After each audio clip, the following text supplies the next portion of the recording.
Assalomu alaykum barchaga. Xo'p, akamizlar C16 oldilar. Alloh xayrli qilsin. Xo'p, nomer taqishli uchun tayyor qilib nomerlarni qo'yib berganmiz. Skromli variantda 4 ta ballon orqasiga brizgaviklar hech qanaqa zazorlarsiz ustunuqga qilib berildi.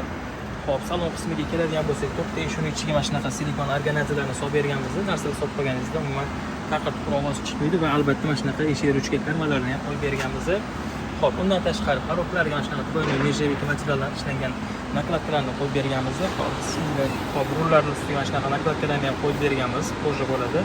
Xo'p, maksiflarga mana shunaqa yo'llarida japoniyskiy karmalli nakladka, xo'p, bar ichi organizer, remen переходник, remen zaglushka va albatta kursili bo'ladi. To'rttala sidinalarga mana shunaqa yostiqlardan ham qo'yib berganmiz. Sifatlari juda yaxshi, yumshoq bo'ladi. Yo'lida haqiqiy komfort beradi. Xo'p, remen zaglushkalar, xo'p, va albatta bagajlarga mana shunaqa sidina orqasidan yopadigan qo'liklardan ham qilib berganmiz. Agarda sizlarga ham shunaqa sifatli xizmatlar kerak bo'ladigan bo'lsa, bemalol Dip Motor Marketga murojaat qilasizlar. E'tiboringiz uchun rahmat.